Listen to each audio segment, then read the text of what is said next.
Tanungan natin at umpisahan po natin kay Ms. Eden Santos. Ayun, dahil po ako mag-isang babae, nagkasundo kami tatlo. Ayan, ladies first daw po, Mr. President. So, kumusta na nga po ang inyong gising ngayong umaga after the proclamation mo na kahapon? Wala, official na talaga eh. But we have not, hindi naman namin na mula nung May 9, May 10, nandito na kami. We were already trying to put together the government, the next administration. So, pero siyempre, very significant yung kahapon. At kahit pa paano, it is slowly sinking in na eto na talaga yun. But anyway, it also became productive because nakausap ko na yung mga legislators natin at sinasabi ko na sa kanila, ito yung mga dapat natin gawin, ito yung mga hihingiin ko sa inyo. I think I'm hoping there will be a honeymoon period na maging maliwanag at maging maganda at maayos ang relationship, cooperation between the legislature, the executive, and of course the judiciary. So that's what we spoke about at length. After naiwan pa ako dun ng mga 3 oras kasi nag-uusap na kami tungkol diyan. So it's all very well commemorate. Of course, it's all very exciting to actually hear the proclamation of the Senate President and the Speaker for both myself and for our incoming Vice President, Sara Duterte.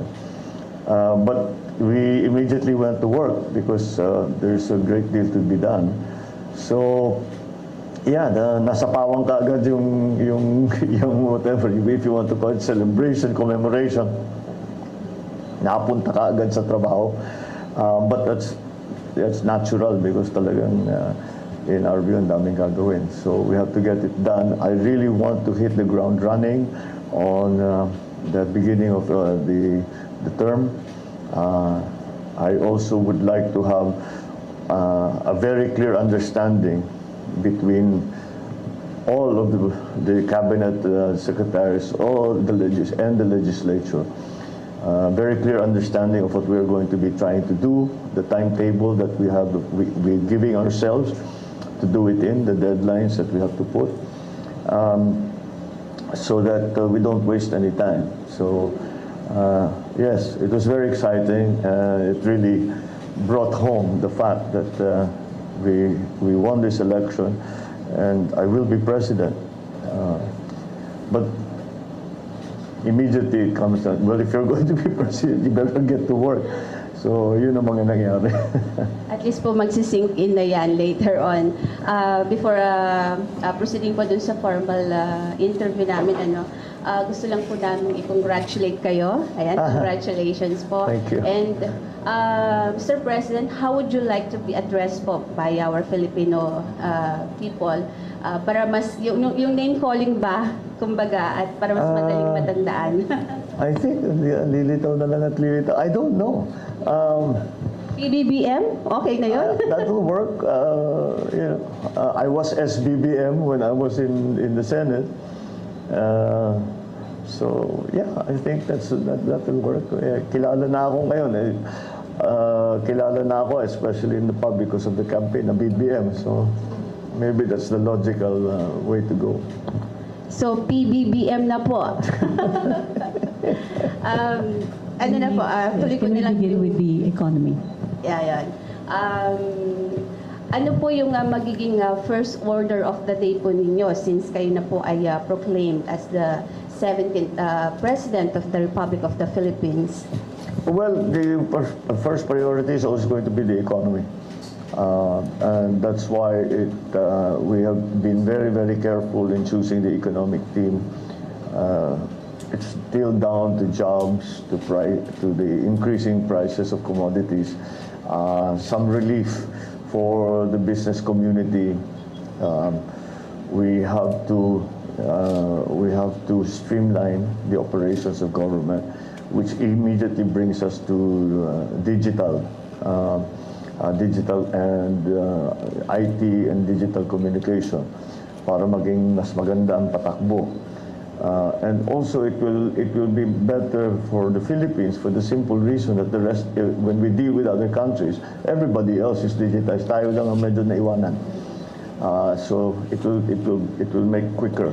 Ganun ang negosyo ngayon, ganun ang investment ngayon. Kailangan talaga digitize. So those are the immediate things, because those are the things that I think we can immediately enforce. But you know, the things we spoke about during the campaign, hindi pang kampanya lang yan. We really need to do something about. We need to find help for our MSMEs. We really have to create once again the value chain for agriculture. Education needs a lot of. I'm so happy that Vice President Sara has decided to take on that job. It's not a small job. Sa education to increase, and of course the infrastructure development continues. So these are the things that we can immediately go on. That's why I'm using the time between now and the 1st of July to plan, to talk to everybody and say maging maliwanag ang plano para nakakaintindihan tayong lahat. Ito yung dapat natin gagawin. So I guess on the 1st of July we will have a cabinet meeting immediately. Just to everybody knows naman yung mga kinukuha naman namin, magkakilala na yan. They've worked together before in their different areas. So but the important thing is to be very clear amongst ourselves in the cabinet and with the public as well, that this is the directions that we are taking. This is how we plan to do it. We will engage with certain agencies, with the private sector, with citizens, NGOs even, to move the thing forward. So I think we've made a good start in the last since May 9, last 3 weeks, 2 weeks, 2.5 weeks. I think we've made a good start. There's still a long way to go, but I think we've made a good start already. The most important thing for me is to get the right people in the right place. Meron na po ba tayong economic teams na... Oh, I'm glad you asked that. I think it would be appropriate to say that I will be nominating our BSP President, Ben Jokno, for the position of Secretary of Finance. He has already agreed, nag-usap kami, and he has agreed. His place in the BSP will be taken by Philip Medalla, who is going to be who will take on his unexpired term, which lasts until yung term talaga ng BSP President hanggang is in this case is until July. So at the very least he will be there. I have asked Fred Pascual to head the DTI, and he has agreed. We talk about the economic team, and maybe normally we don't consider this department part of it, but it is going to be part of it. I am intending to nominate Manny Bunuan for Department of Public Works and Highways. He has spent almost his entire professional life in the DPWH. I know him very well, so I think he will do. I know he will do a good job. So those are the things that we have decided. I know the economic team is critical, and that is what people are looking to. I think we have found the best people for it, who are able to look forward and to anticipate what the conditions will be for the Philippines within the rest of the world in the coming years. Thank you, Ms. Santos. Mr. MJ. Sir, congratulations. First of all, Thank you. Yung management namin ay nagpapabot po ng pagbati sa inyo pong panalo. And especially my big boss, Reverend Dr. Pastor Apollo C. Kibuloy. Well, I thank him. At he was a very big part of what we were trying to do. Kasama ka naman lagi. You are always with us. Sir, balikan ko lang po yung sa economy. May mga panawagan, sir, na i-postpone daw muna yung implementation Yung ng RCEP and also, sir, dagdag ko mamaya yung oil excise tax. Yung? Oil excise tax, sir. Okay, let's do RCEP first. Sa aking pananaw, let's have another look at it because the RCEP is a very fine thing. Ako talagang a great proponent, believer in trade. Hindi talaga tayo, walang yumaman na bansa na hindi maganda ang kanilang trade. Meron silang manufacturing, marami silang ine-export. They are very involved in trade. All the great economies in the past 200, 300 years, it really came down to trade. So that's something that we want to encourage, and what RCEP seeks to do. Now, the only stumbling block, the only possible stumbling block there is that it's all very well to trade if you are in a competitive position. And I do not know that our agricultural sector is sufficiently robust to take on the competition that the opening of the markets will cause RCEP. So let's have a look at it again and make sure na hindi naman malulugi ang ating agri-sector. Pagka renatify na natin yan, dapat handa na yung sistema natin na makipag-compete. Dahil kung hindi talaga makipag-compete, masasapawan sila. Mawawala yung ating mga local, and panay na lang ang import natin. And we don't want that. If we want to beef up the agricultural sector, we want to have sufficient food supply for the Philippines in case of any crisis. We should really learn our lessons from the pandemic, that wag natin pababayaan yan.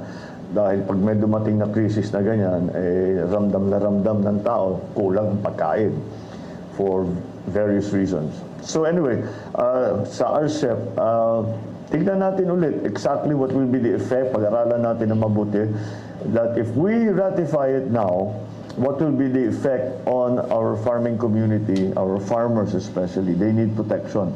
Hirap na hirap ang mga magsasaka. And how will it impact what our plans are to, as I mentioned earlier, create the value chain for agriculture once again. So that is my view on RCEP. Pag-aralan natin na mabuti. Pagkaya ng ating magsasaka o suportahan natin ng gobyerno at kaya na silang mag-compete, di i-ratify na natin yan. But let's protect our farmers. Sir, sa oil excise tax, Yung oil excise tax,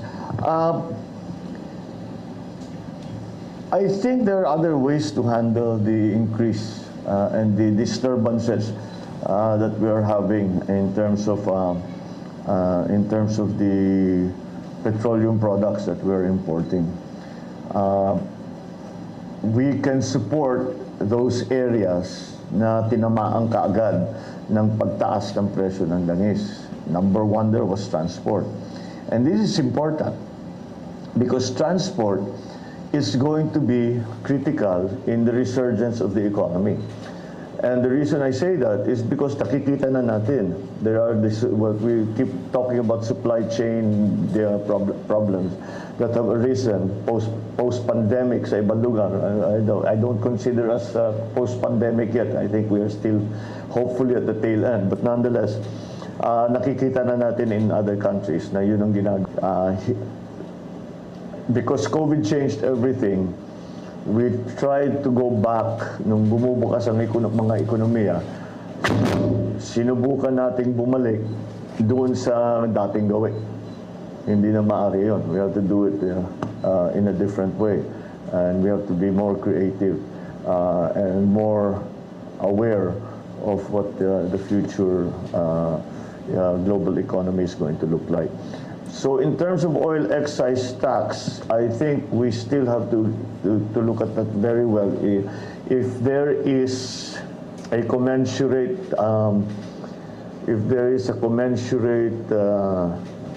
return to somehow deferring the collection of the excise tax, what will be siyempre, the government needs the money. Mahirap ang gobyerno sa pondo ngayon. The government needs the money. Pero kung talagang makikita naman, may ano naman yan pag sinabi mo, tanggalin natin yung excise tax o bawasan natin yung excise tax, ano yung magiging effect doon? Talaga bang worth it ba na mawala yung pondo o yung income ng gobyerno? Kasi mas magiging maganda naman ang effect sa ekonomiya and makabawi tayo. So we'll have to study that. It's still a cost-benefit analysis. It's not simple, but that's what we will have to do. But of course, that will be one of the areas that will be under intense study in the first few weeks, because we really have to see our fiscal policy, how we handle it, and we have to be more